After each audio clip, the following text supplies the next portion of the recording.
Hello and welcome back to Storytime with me. I'm Charlie. It's so good to see you again. I'm so glad you've decided to join in. This week we have an amazing story by a wonderful author called Roald Dahl. Have you heard of Roald Dahl before? So he's brought us amazing stories such as Matilda, the BFG, James and the Giant Peach and the Witches.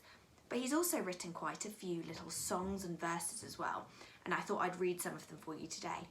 The Nicest Creatures in the World. And it's from James and the Giant Peach and it's illustrated by Alexis Deacon. My friends, this is the centipede, and let me make it known he is so sweet and gentle, and although he's overgrown, the Queen of Spain again and again has summoned him by phone to babysit and sing and knit and be a chaperone when nurse is off and all the royal children are alone. Small wonder, said a fireman, they're no longer on the throne. The earthworm, on the other hand, said James, beginning to expand, is great for digging up the land and making old soils newer. Moreover, you should understand he would be absolutely grand for digging subway tunnels and for making a sewer. The earthworm blushed and beamed with pride. Miss Spider clapped and cheered and cried, could any words be truer? And the grasshopper, ladies and gents, is a boon in millions and millions of ways. You have only to ask him to give you a tune, and he plays and he plays and he plays. As a toy for your children, he's perfectly sweet. There's nothing so good in the shops. You've only to tickle the soles of his feet. And he hops and he hops and he hops. He can't be fierce, exclaimed the head of all the cops. And now, without excuse, I'd like to introduce this charming glowworm, lover of simplicity. She is easy to install on your ceiling or your wall, and although this smacks a bit of eccentricity, it's really rather clever, for thereafter you will never have the slightest need for using electricity. At which no less than 52 policemen cried, if this is true, that creature will get some fabulous publicity.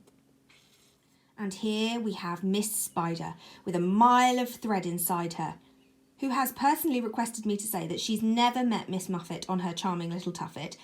If she had, she'd not have frightened her away.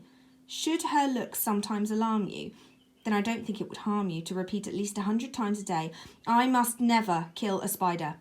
I must only help and guide her, and invite her in the nursery to play. The police all nodded slightly, and the fireman smiled politely, and about a dozen people cried, hooray! And here's my darling ladybird, so beautiful, so kind, and my greatest comfort since this trip began. She has 400 children, and she's left them all behind, but they're coming on the next peach if they can. The cops cried, she's entrancing!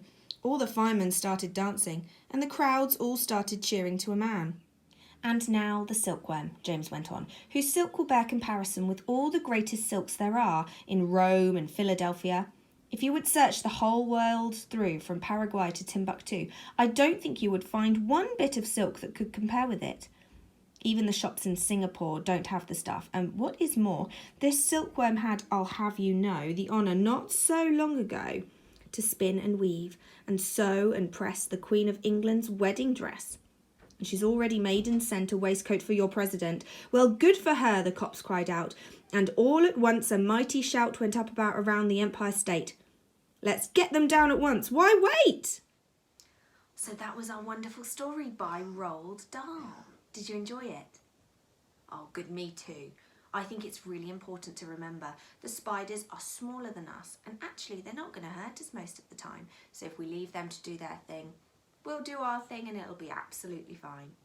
I think that's all we have time for tonight. So thank you for tuning in, and I'll hopefully see you again next week for another story time with me, Charlie.